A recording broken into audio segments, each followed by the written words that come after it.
that. All right. We're broadcasting now, and the live stream is,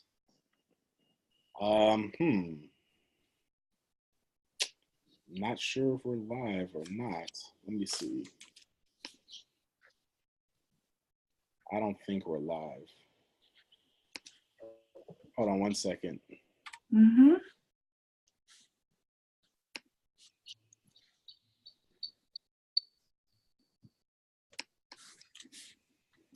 We were just getting on in the roll as well. Yeah, but so this is something I'm sure we'll get to, because there's a point that I want to make with that. Yeah. I mean, so kind of left us to dry.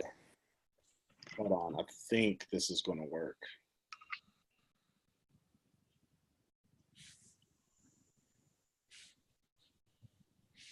But this is why I feel like every voice matters, every contribution does make an impact, because how can you discount some other people's experiences and try and devalue? Give me 1 second, Esmeralda. I'm sorry. This Sure. Is not doing anything.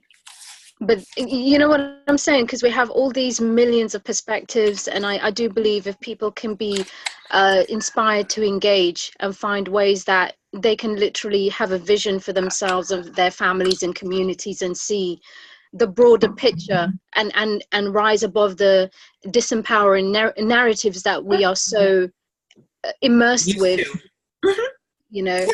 Yeah, absolutely. All right, so we may not end up going live, but we can still record, right? Yeah, we're broadcasting, so they'll distribute it however they need to distribute it. So, okay, so let's just start. Let's see, close. All right, hey everyone, how y'all doing? This is A King Risen, also known as Yusuf. We got Asmaret, Crypto Azzy, and Miss Hey guys. Warrick from the Black Blockchain Consultants. Hey guys.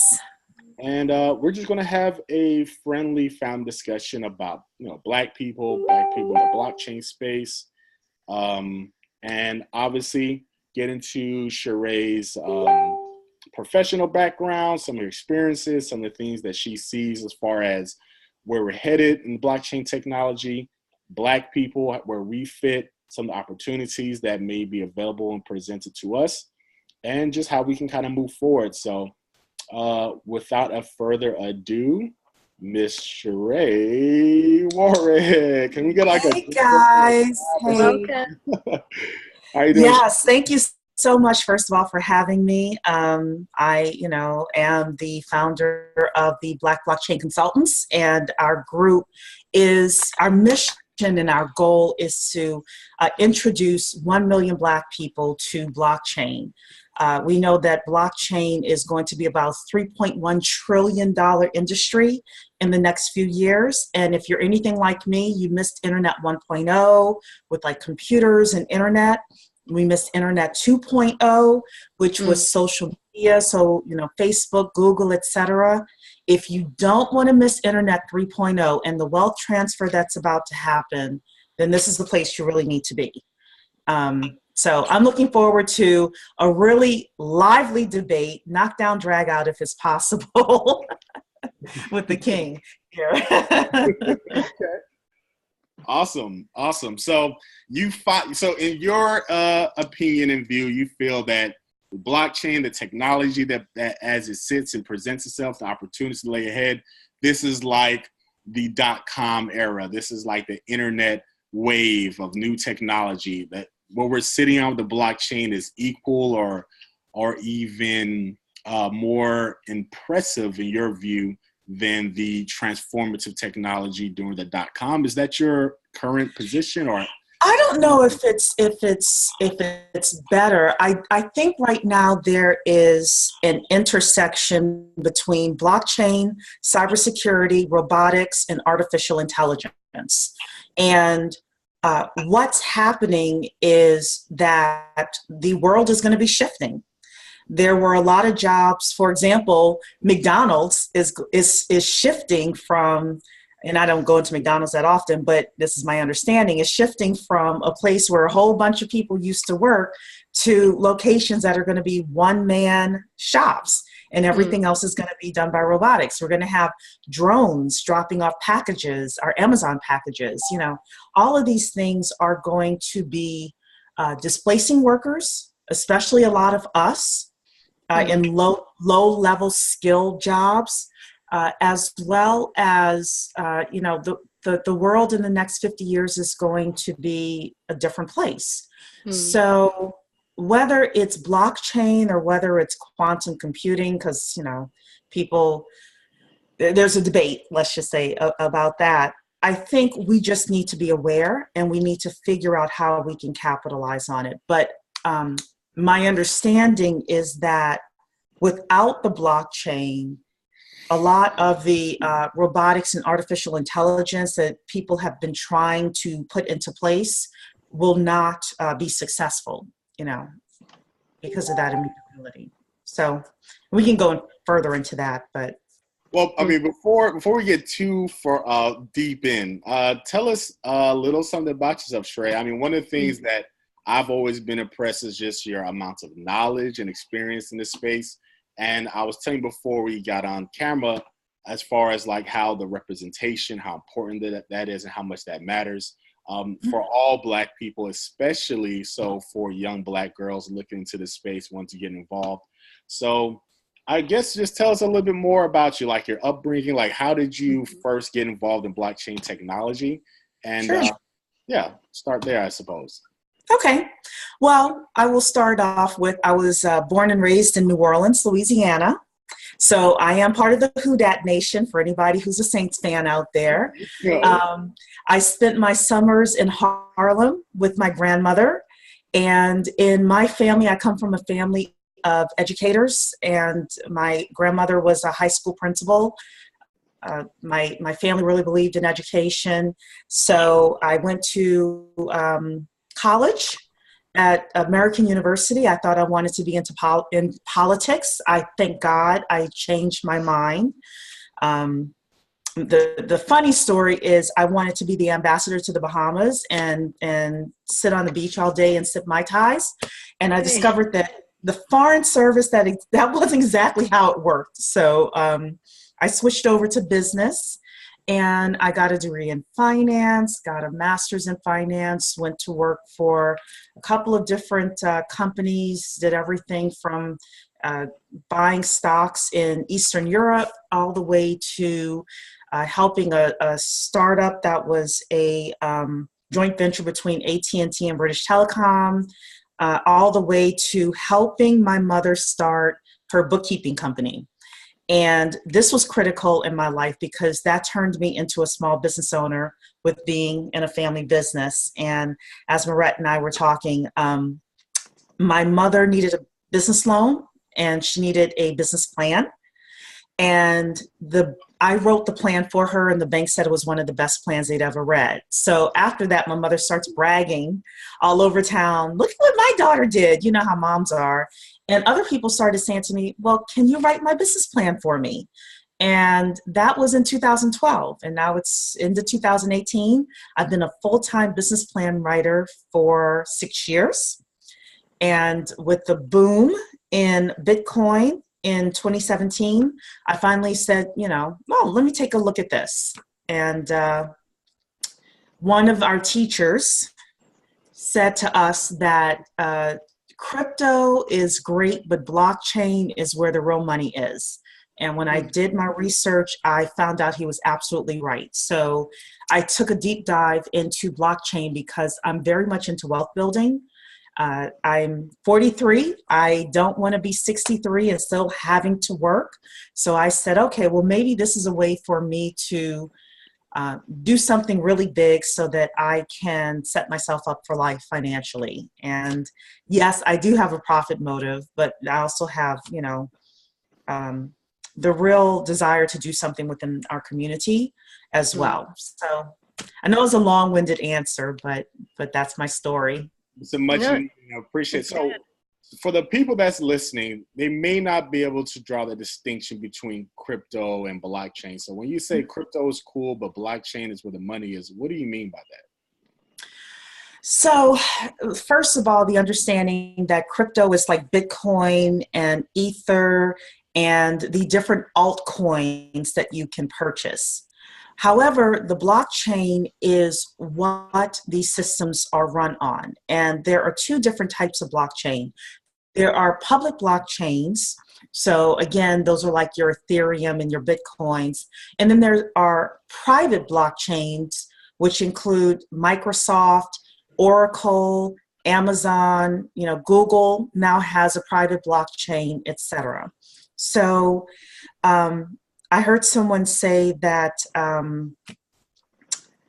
crypto is like a car and blockchain is like the road. And I thought that was a really great analysis. So without blockchain, there could be no crypto. And just before we got on live, we were having a lovely discussion in regards to the news recently that came out. Ohio, the state treasurer decided to come out and approve and say the local businesses registered in Ohio can now finally pay their taxes in crypto. But we were just making that point as well.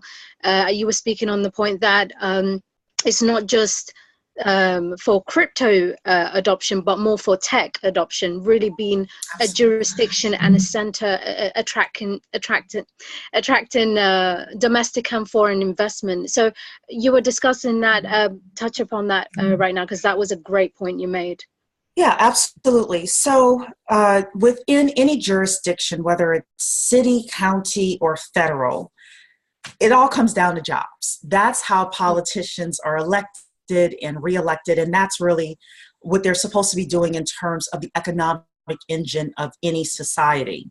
Well, what's happening is in Ohio, Michigan, across the country, manufacturing jobs are leaving the United States. Those jobs aren't coming back. And no matter how much, I'm not going to say any names, no matter how much political leaders say, oh, we're going to get you your manufacturing jobs, don't believe the hype. Donald Trump? Donald Trump? And not just him. Not just Trump. I don't care if it's Democrat or Republican. I personally can't stand any of them. But, but those jobs aren't coming back. America is not meant to be in sweatshops working for 10 cents an hour. That's not the fabric of who we are and how we're made.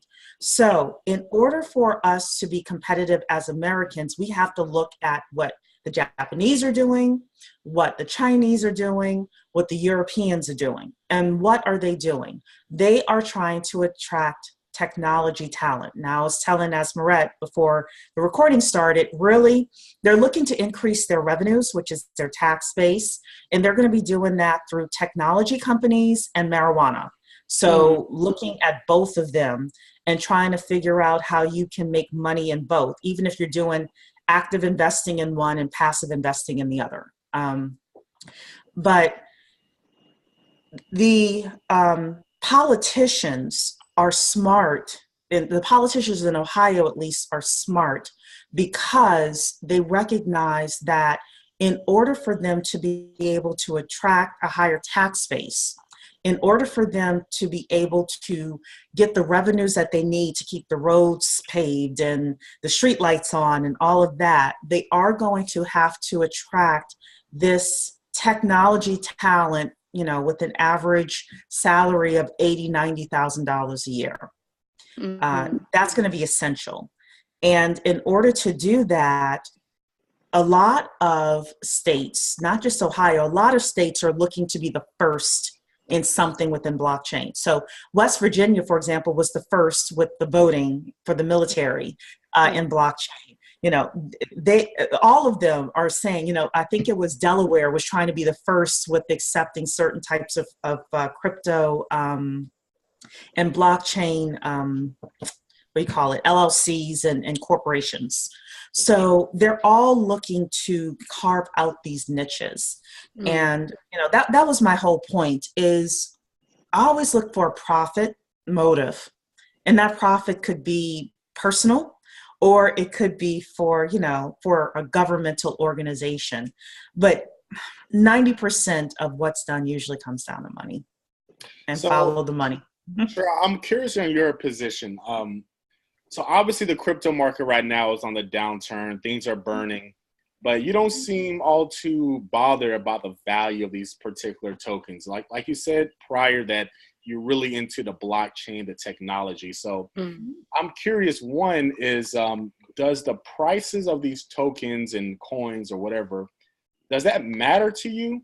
One, and then secondly, which is a completely separate question, is to the young Black boys and girls, young men, young women that are getting into this space. Is now a good time for them to get into this space relative to the price, or is price not a factor to as far as the technology and the involvement? Because I know a lot of people are looking at things are really bloody, and they're curious if this is the right area to be in. Okay, and I actually wrote those things down so I can make sure to get both of them. So the first thing with the crypto prices, no, I'm not worried about the crypto prices at all. So right now, blockchain, at least I saw, I think it was last night, $3,600 or something like that for Bitcoin. Number one rule that I learned in investing, and we also were taught when we came into crypto investing, was never put money in that you can't afford to lose. So first of all, I don't have money in crypto that I can't afford to lose. In fact, when I saw this for $6, I wonder if I should buy one just to have a whole Bitcoin that, is locked away on my, Treasure. what do you call it? My ledger. The treasure. Yeah, because I do have one in my safe. I do believe long-term that the prices of crypto will have some effect on the mass adoption of blockchain technology. Yes, I do. However, I believe that with the amount of money that's going in from venture capitalists into the blockchain space, into crypto, into building these bridges to from fiat currency to cryptocurrency, I always say follow the money. I personally don't believe that these people are putting in billions of dollars just to see it dissipate in the crypto market. So I'm not a financial advisor. Please do not say Cheree told me to buy, therefore I'm buying. But these people have too much power for them to be putting all this money in and nothing's going to happen. But that's personally what I think about the crypto prices.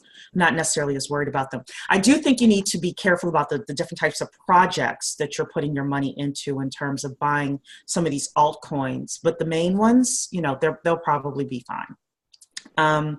Now, for young people getting into the space, is this a good time for young people to get into the space? I think it's a good time for everyone to get into the space. So within Black Blockchain Consultants, we have a thought process that you do not have to be a developer in order to make money in blockchain. If you look at a typical blockchain company, yes, there are developers, and the developers are the ones that are the most sought after right now. But guess who else is sought after? People that know how to market. I was on a Telegram group, and somebody put a post up saying, if anybody has experience with doing press releases for a blockchain company, please let us know. That has nothing to do with developing.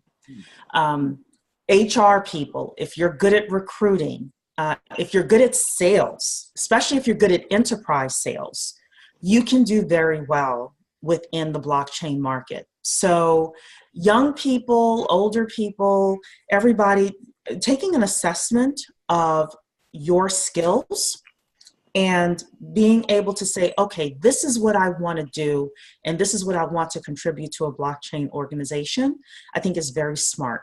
I think if you're a young person and you can do development, do it. Absolutely. Go take the coding classes, invest in it. I wouldn't be surprised for some of our lower income brothers and sisters out there, if there aren't some sort of grants or some sort of courses that you can take at community college for free or very close to free to teach you coding. So I definitely would, because then you could come out and you can make 80, 90, 100 grand a year right off the bat. Good. And also, just before we went live as well, we were discussing about the diaspora and reaching out to Africans, African Americans, and people of African descent worldwide, and how we get this message out. How do we go above the misconceptions and stereotypes we have, and preconceived notions, and how do we really come out and reach out to each other and build and collaborate, because you made some excellent points about that, especially as what you're involved with, you're looking to reach out to more Africans worldwide. So I'm in London, and we certainly in the UK have a movement. We have had a movement for decades now, trying to reach out to our brothers and sisters worldwide, but this is a really uncharted territory with blockchain. So how do we galvanize, speak to our better nature worldwide? How do we collectively use that force we have within us? What are your... So the first thing that I believe is, don't believe the hype with all of these people on YouTube and on Facebook saying Africans don't like African Americans and African Americans don't like Africans, and things like that. I believe if you start to internalize that, then you're going to attract those people. Now, do I understand that, yes, there are some people who may think negatively, for example? Yeah, absolutely. But you know what I say? Forget them. Forget them. The people that I attract to me, and this is across the diaspora, are all great people. And anybody who works with me knows that I'm hardworking. I do what I say. I do what I say I'm going to do, et cetera, et cetera. I think it's a matter of all of us coming together across the diaspora and saying, what can we do? And I wanted to give people the thought of a three-legged stool. And this is what I would love to see us develop. And I'm going to start off with, if we can get 100,000 people, right? 100,000 people to think like this. I know there are 50 million Black people in the United States. By the time you count the Caribbean and Europe and Africa, I know we're in the billions, right? But can we get 100,000 people to think like this? We have a three-legged stool with developers, consultants who run like operations of companies and things like that, and capital. So obviously, a developer would come up with an idea for blockchain, right? And we all think it's a great idea. Great. Then the developer goes to this organization, a group of people with 100,000 people, and all 100,000 put in just $100 a piece. We would have raised $10 million. You know what that means? That means we can start owning our own projects. We don't have to go to this VC and that VC to raise money. We can raise money on our own. And then what we say to the developer is, look, you're getting this money, but who are you going to go to in order to get the operational support, the HR support that you need? You're going to go to an organization, for example, like Black Blockchain Consultants, or another organization, inclusion.com, which is a freelance organization that features Black people across the diaspora. And we're really looking to build billion-dollar blockchain brands. So imagine if we just did that 4 times a year, what we could create. And for $100, I mean, literally, we could select a blockchain project a month and have so many of our people working on those specific blockchain projects. So, going back to the 100,000 people, it's not a lot. I think if we try to get everybody on board before we make a move, we'll never make a move. But if there's a way for us to get some people on board and get some of us working together, other people will look at us and say, oh, wow, it can be done. And then they'll start coming on board. And then, some people will never come on. I heard the term Pookie and Ray Ray. Pookie and Ray Ray may never come on board, and that's okay too. I'm not here to save everybody. I'm just not. And I know this sounds mean, but it's the truth. So let me play devil's advocate for a minute. So, so your proposition is, if we had 100,000 people, we all contributed $100, we raised $10 million.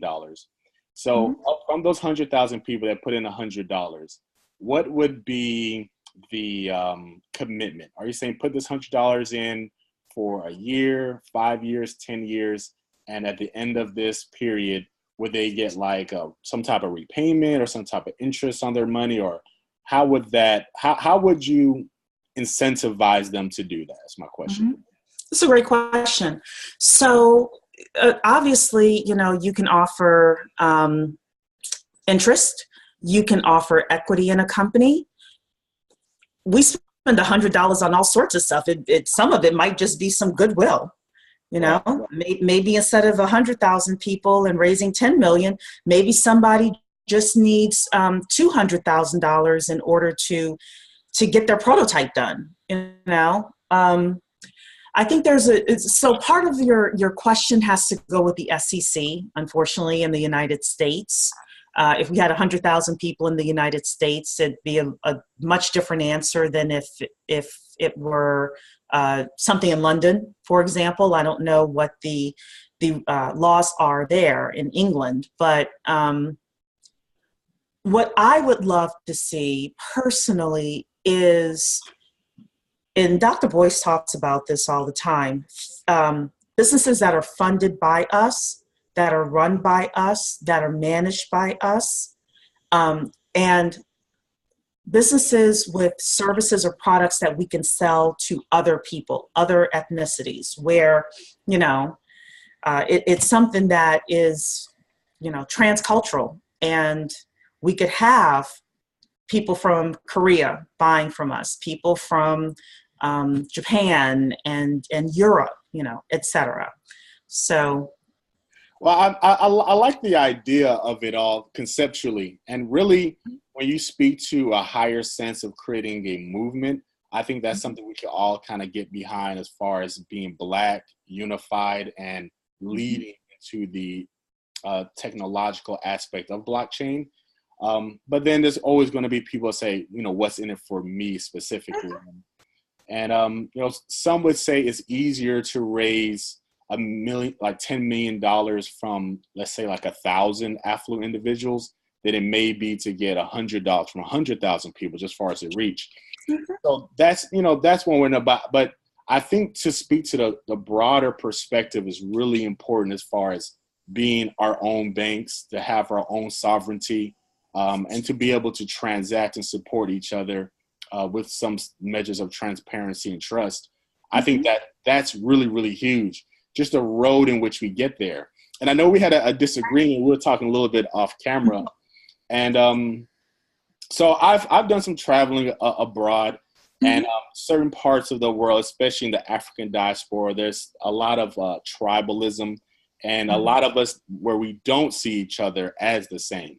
So that's a stereotype that is a snippet of what the reality, the greater reality, which you have eloquently expressed, is more so people wanting to work together, people wanting to unify, people wanting to collaborate. So I guess the number one thing is that if we have this vehicle, we have the blockchain technology in which it presents all these opportunities, how do we really get people excited? Rather it's $100 they're committing, rather $10,000 they're committing, rather it's $100,000 they can be, like, how do we say, hey, this is the time? And maybe we don't have the answer. So we don't need an answer, but just on a broad perspective, because, a lot of different people have tackled this. I know Boyce Watkins have talked about this before. I know other prominent Black leaders have talked about this before. There's been some people like Umar Johnson, Jay Morrison, who have done things, have raised a lot of money. And one thing that I've noticed, like Jay Morrison, with the whole new Black Wall Street movement, his whole thing was really pushing the narrative of restoring Black Wall Street. Mm-hmm. So that was something that has historical context that a lot of Black people resonated with. And I think he raised like, how much did he raise? Like 10 million? Or Last I heard it was 10 million. Yeah, 10 million. Okay, so he raised like $10 million. Well, blockchain being so new and crypto being so speculative, and then for, you know, a lot of newcomers who aren't really educated, and they look up and they see something go from $100 to $20,000, from 20,000 to 3,000. It's like, how do we get people excited that, you know, that this is the space that wherever they're in financial investment in, is like, it's going to be something that they could really resonate and identify with in the future? Yeah, well, I do think it's possible. So we, you know, even looking at Lamar Wilson and what he's done in terms of Wakonda and getting 35,000 people involved in understanding what blockchain is and crypto and Black wealth. I think that the numbers are there. I think that Dr. Boyce and Dr. Umar and Jay Morrison and all of these people in their own way they've probably reached people that a mainstream person like a Roland Martin, for example, wouldn't be able to reach. And the people that connect with Dr. Boyce may not connect with Dr. Umar, and people who like Jay Morrison may not have been pulled over by Dr. Boyce. So I think it takes all of us, you know, in order to have different voices. The people that Asmaret may pull will be different from the people that I would pull from some 19-year-old kid that, you know, lives in Compton, for example. So it does take all of us kind of being an evangelist and doing an each one teach one, or at least just introducing people to the concept. In terms of, I want to go back to something that you talked about, because I have it circled here, and you mentioned, you know, instead of raising money from 100,000 people, what about raising money from 1,000 people?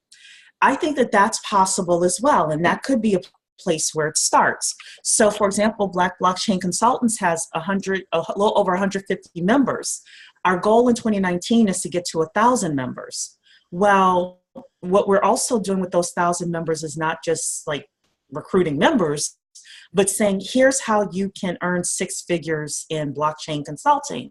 Well, what does that do? That helps people earn money so that they could then do what? Take what they're passionate about and what they're earning money in and reinvest it into other projects. So I do think that it is possible for us to create an ecosystem where we not only bring in people who currently have money from other industries into blockchain, but also create some blockchain millionaires and blockchain, for example, there's a gentleman in our group named Eric Spence who is really, really learning about tokenization of assets. And I was going to explain what it is. I know it's a fancy term, but I'm going to let Eric explain it.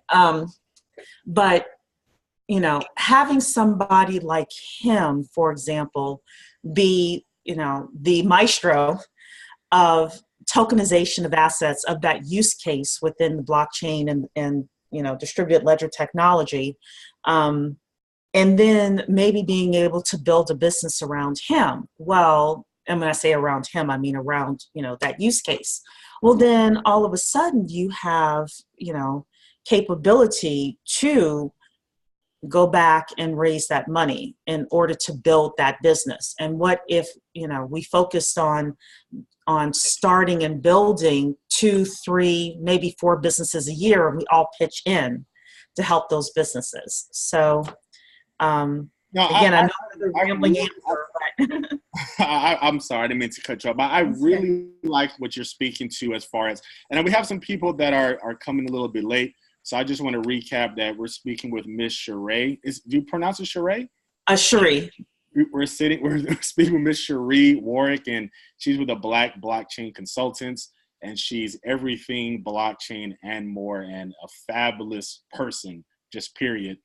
And we're speaking in regards to just the space, blockchain technology that we're in, how we fit, the opportunities that presents itself, and really just how us as Black people can kind of capitalize and monetize from all of this.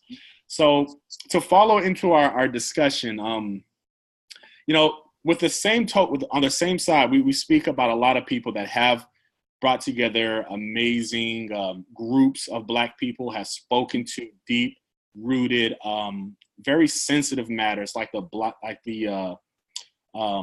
Black Wall Street. But when we come together, like with Jay Morrison, for instance, one of the criticisms that he receives is that his his what's it called, Esmeralda? Fund. His actual fund, it's really not that great of a deal. Like when you pull back the curtain and look at the actual fees, it's really not that great of a deal. But speaking to a very passionate, emotional space in Black people, and which a lot of us has went for it. We talked about Umar Johnson, and I'm just mentioning these people. I don't know his current state of affairs. I have a lot of respect and admiration for Umar. I have a lot of respect and admiration for Jay.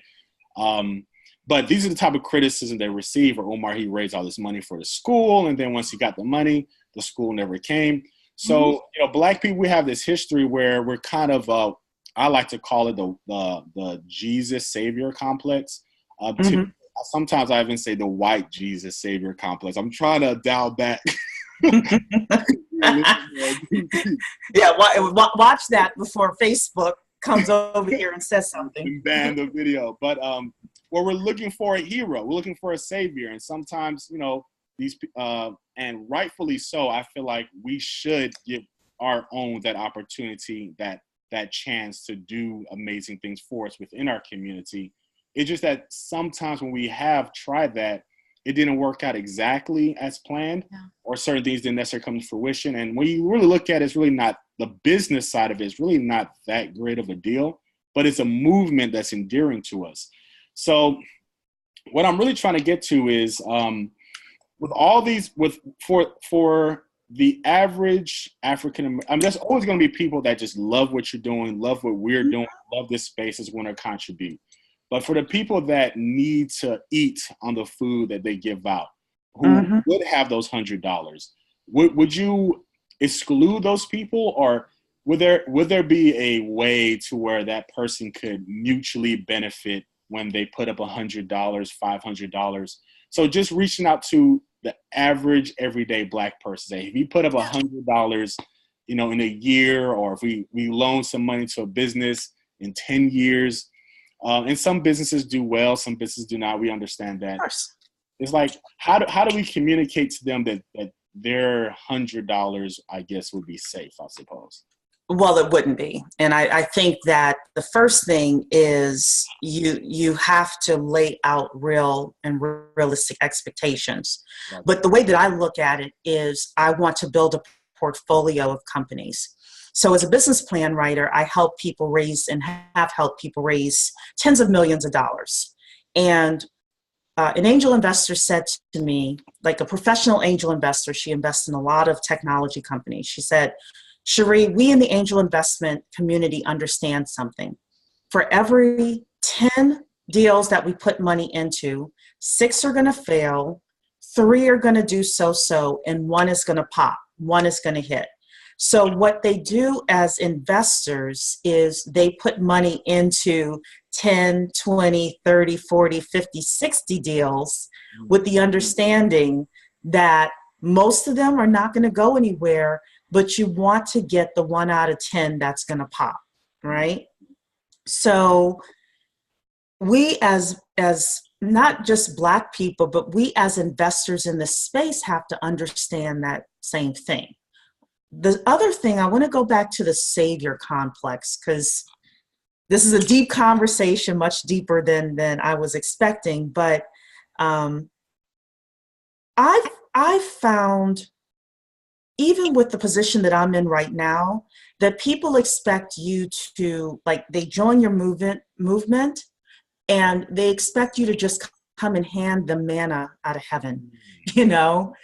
And it doesn't work that way. I think it's dangerous for us, for anybody, that's giving money or anybody that is in a position of leadership to have that expectation.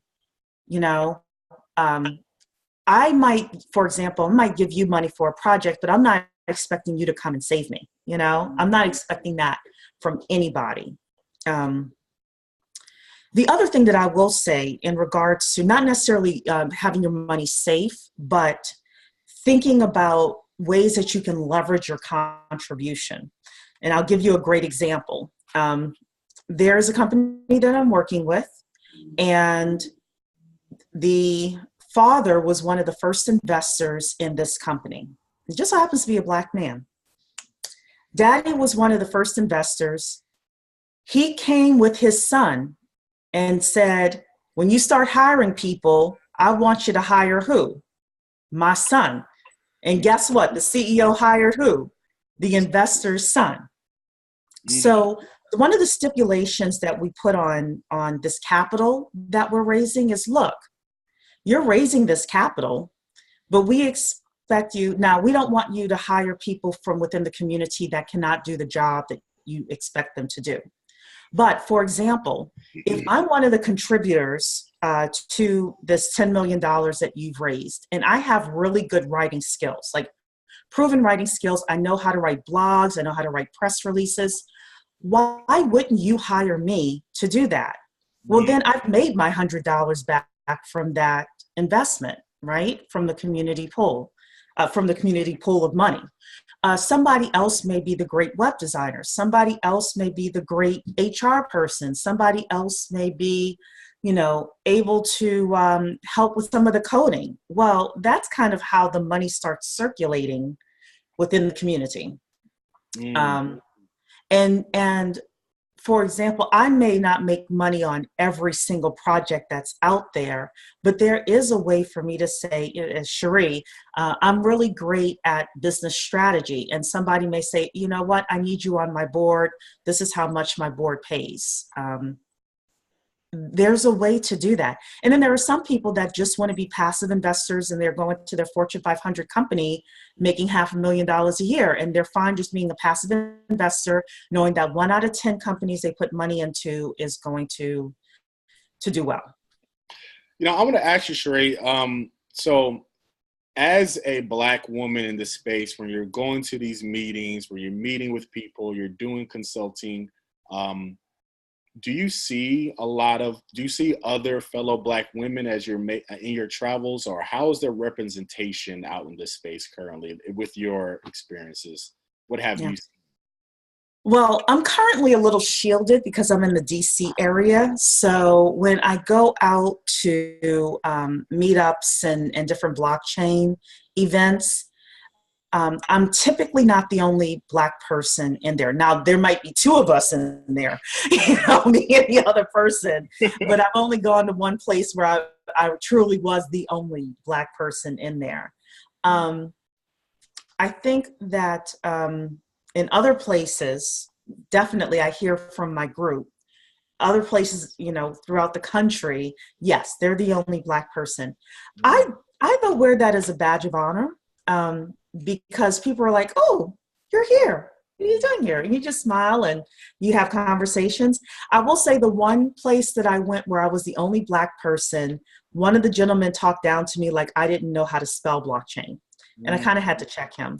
And I don't really do that too often, but, I kind of had to say, I am a certified blockchain expert, and I do understand every term that you're saying, so you don't have to teach me like a 4th grader.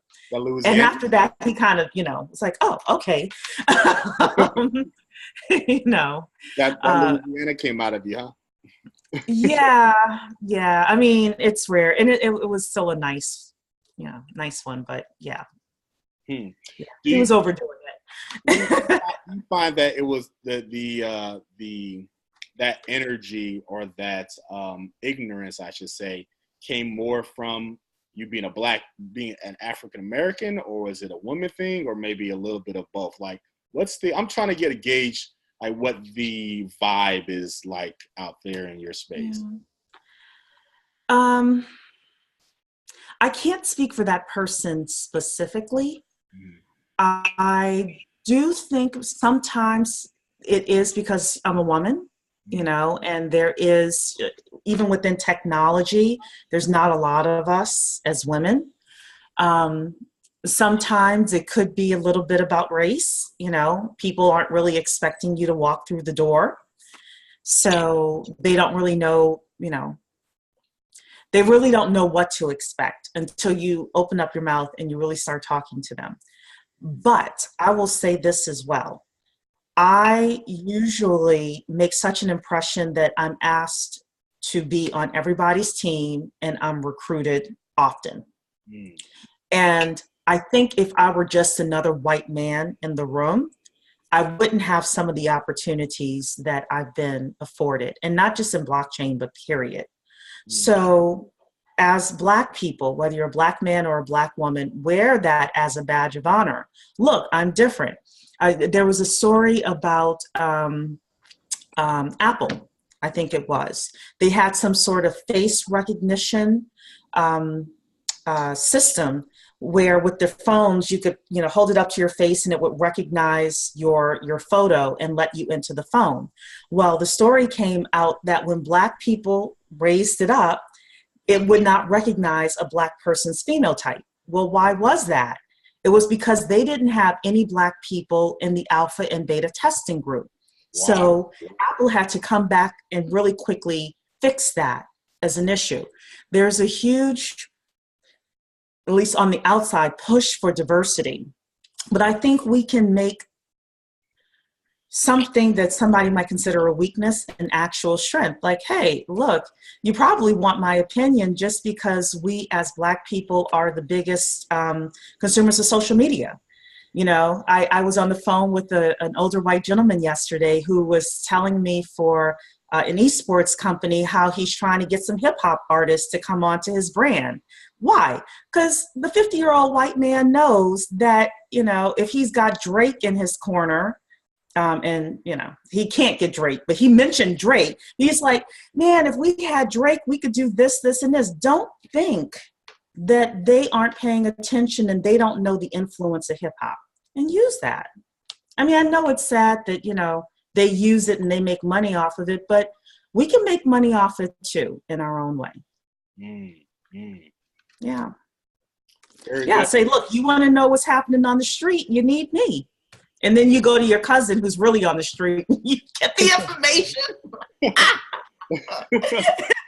That's really smart. That's really smart. I mean, urban rap, Black culture really is American culture. And we push the narrative and lead that conversation. I speak to a lot of us, especially in these new emerging industries like blockchain, like the cannabis industry.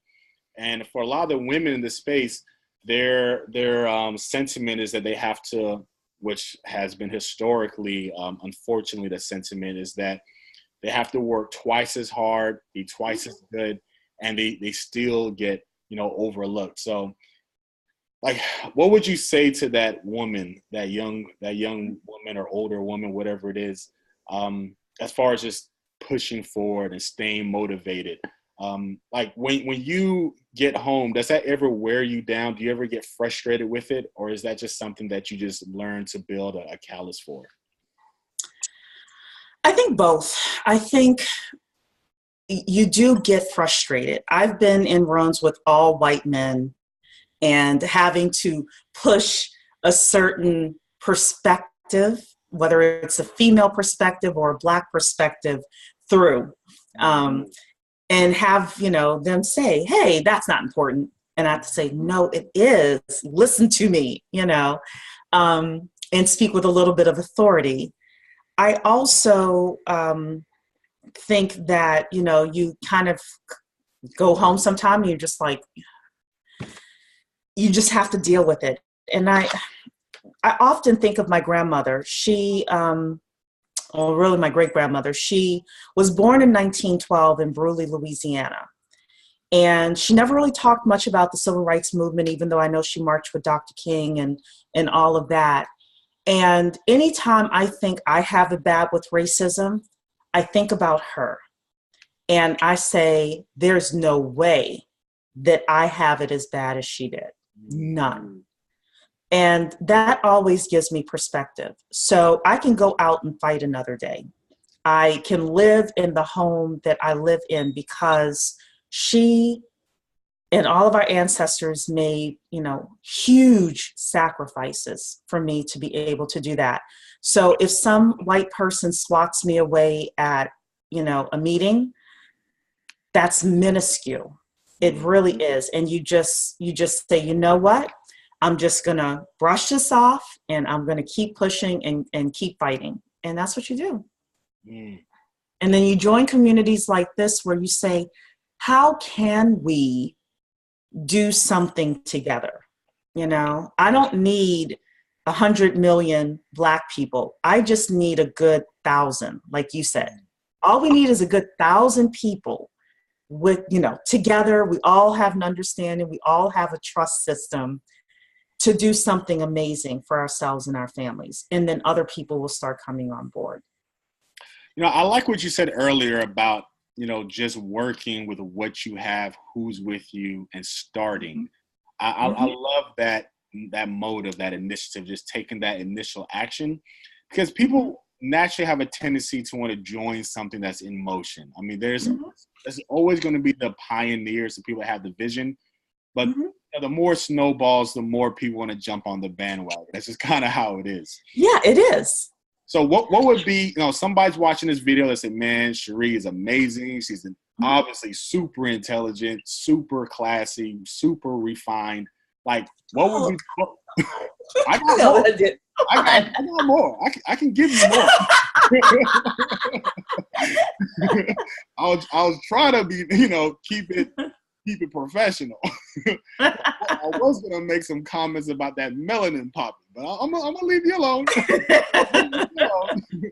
Yo, so everybody, he teased me when I came on, like, oh, so you took a moment and put your makeup on, right? And I'm like, she looks fresh. Y'all have no idea. So like, what would be the first step? Like, somebody's like, you know what? I watched this video. I'm loving this. What would be the first step? What would you tell them the first thing to do? Would it be to join the Black Blockchain Consultants? Like, what's the first thing they can do to kind of just get involved? So I can be selfish and say join the Black Blockchain Consultants, even if you just get into our Facebook group. That's obviously free, and you can just get some information in regards to what's happening with blockchain. And we're in 2019 going to start doing our own blogs and content from a cultural perspective, what's happening. I would also say that you want to do an assessment of yourself and where you want to be in 5 or 10 years. And you want to ask yourself, can blockchain help me get there? And if so, how? So I'll give you a great example, which is a personal example.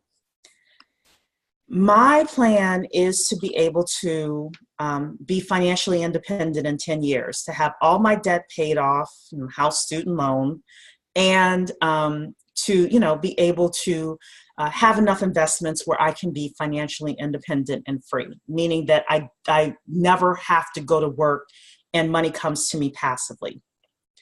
Well, how do I do that? I'm going to take, my business plan writing company plus what I'm doing with blockchain, make a whole bunch of money and put it into what? Real estate, dividend stocks, things, oil and gas, things that are going to pay me a residual income. That's my plan. I think if you are able to sit down and ask yourself, what's your time horizon? What's your plan? What do you want to do? How do you want your life to look like? And if you're able to explain your plan to yourself as well as your family, just like I explained my plan to you, then you have something you can start with. You have something that you can move with. And then you ask yourself, within blockchain, do I want to be a developer?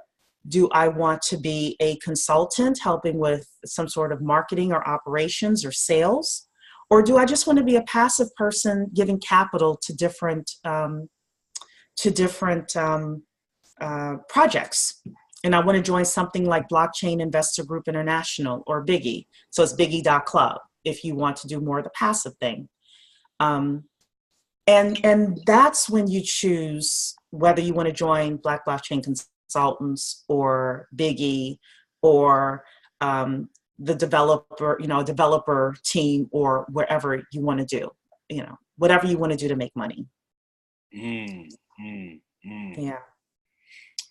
Okay, Asmer, I know I've been hogging the spotlight. Did you want to ask any questions? I got a couple more, and I'm sure Cheree has to make some moves. We've already stolen so much of her time.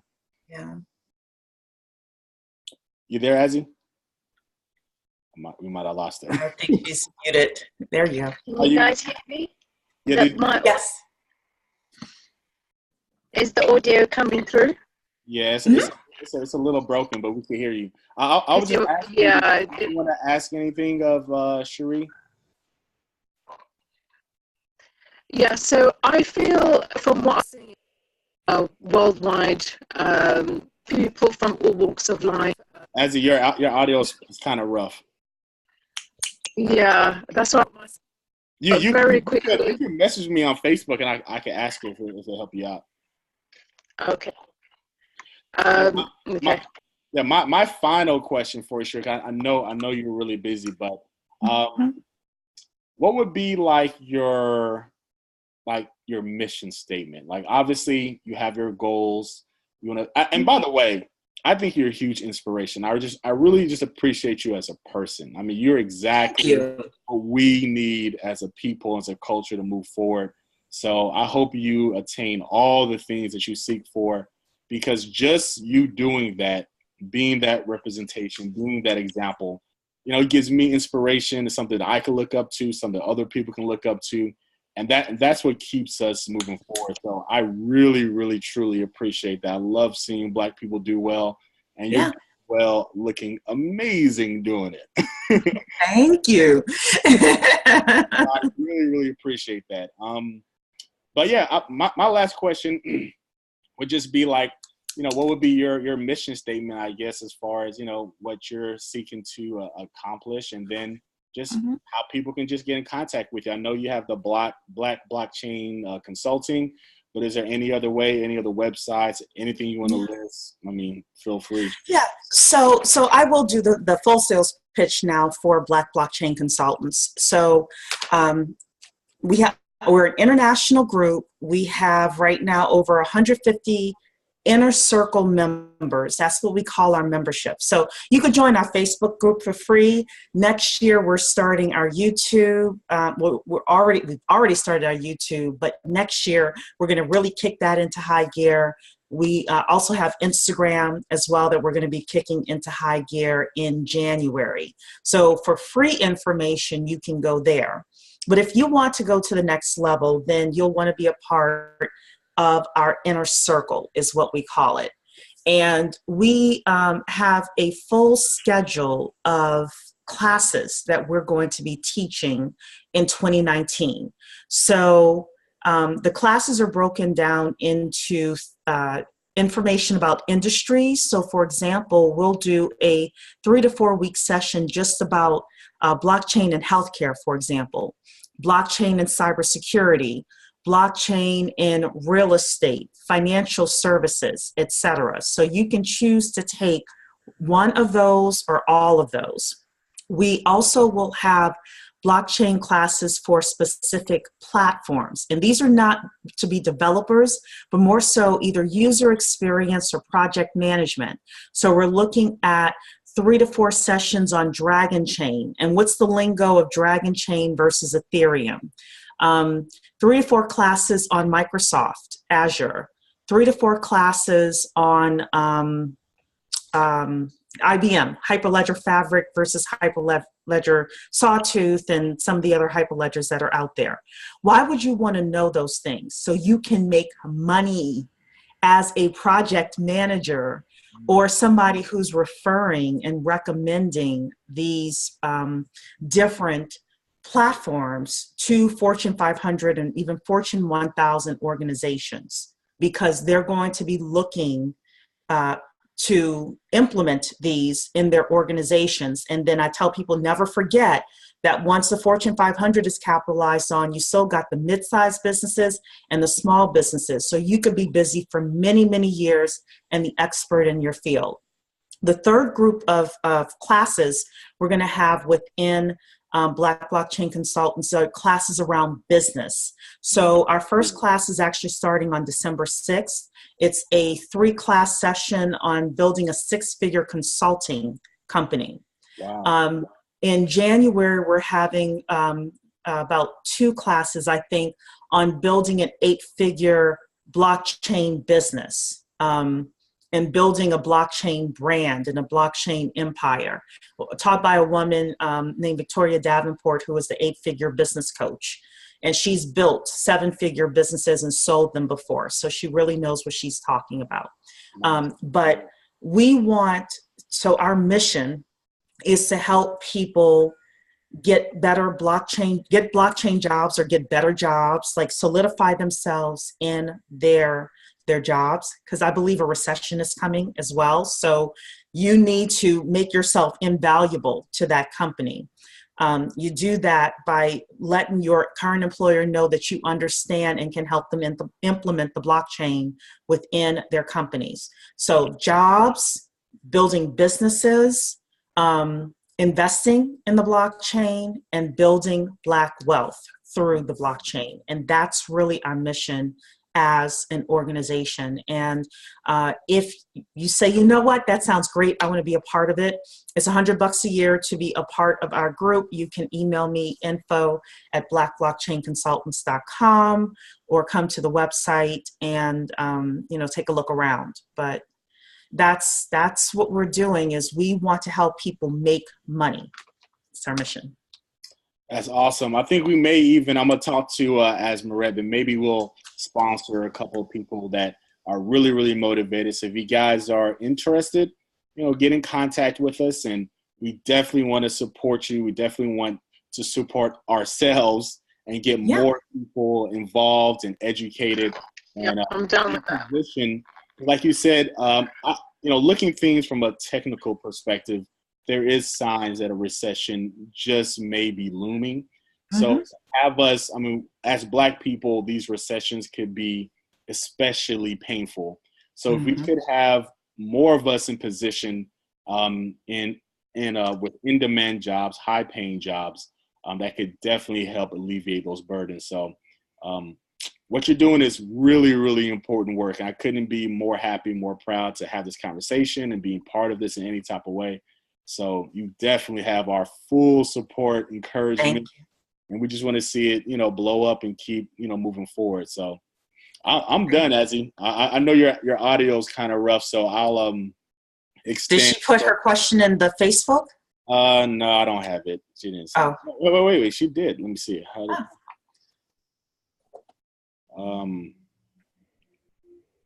And guys, I know I had really long-winded questions, but King asked me so many good questions that were like multi-layered that I couldn't give the 30-second answer. So I really do apologize, but I hope that you got something from my answers.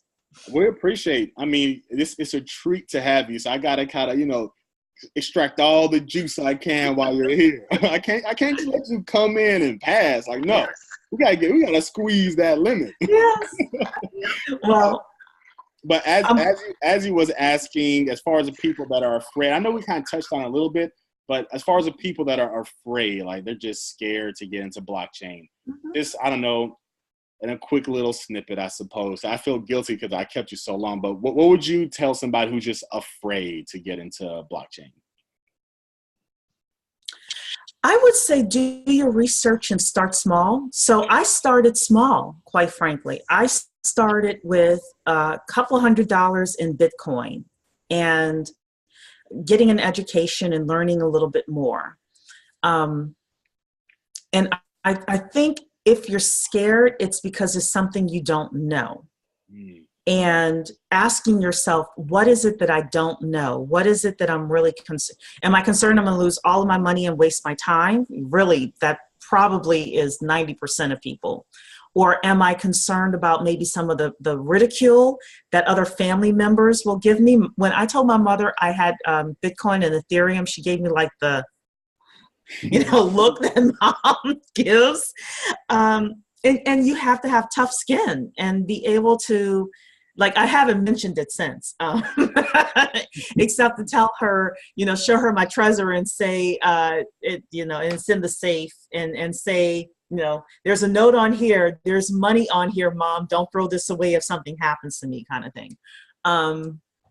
But if you're afraid, there's something that you don't know, something that you don't understand, and really kind of assessing that and figuring out how you can feel comfortable with it. There are a ton of jobs in blockchain. There are a ton of business opportunities in blockchain. You can make money from blockchain and never, ever, ever touch cryptocurrency if that's what you choose to do. If that's your concern and that's what you're fearful of, understand that there are people that are going to be making six figures just helping companies install IBM's Hyperledger Fabric or Microsoft Azure or these other permissioned blockchain platforms in big organizations. And you as a Black person can get a minority certification or a woman certification and go to some networking events with these Fortune 500 buyers and let them know who you are, get on their buying list, their approved vendor list, and make money from them and never put a dime in Bitcoin. That's what you choose to do. Those are some of the lessons that I'll be teaching in that six-figure blockchain consulting class. So if you want to take that, email me and we'll give you the link to get into that class. Awesome. So for those that are still here, that's going to watch this afterwards, please be sure to check out Cheree at the Black Blockchain Consultants. That's the Facebook group, Black Blockchain Consultants. And look around and definitely, if it's something that you're interested in, give her a try. It's $100 for the year, and I think that's invaluable. So I'm going to be looking for someone that is really motivated and wants to get a hold of this stuff and play my part in making sure that we're getting the right people involved and we're pushing this forward. It's important work, and I feel like we should be behind it and support it. So again, Cheree, I really, really, really, really appreciate you taking the time and speaking with us and being here. So I'll give you the parting statements. I'm all done. Thank you so much for having me. I hope you learned something today, or at least you were inspired. Again, info@blackblockchainconsultants.com. If I can do anything to assist you, or if you want me to come on your platform, your podcast, whatever, and talk about blockchain, I would love to do that. We're really here just to spread the word and figure out how we as a community and as Black people individually can make money from $3.1 trillion industry. We need to have our part, and we need to build wealth from this and not just get a $50,000 job. Because if we're not building wealth, we're doing ourselves and our families a disservice. So I want you to think about that as you're continuing with your day and you are going into 2019. So. Good deal. Well, thank you again. Thanks, Azzy. Thanks, Cheree. And to everyone else, peace, love. To the very Bye. Thank you, Cheree. Thanks, Azzy. Thank you.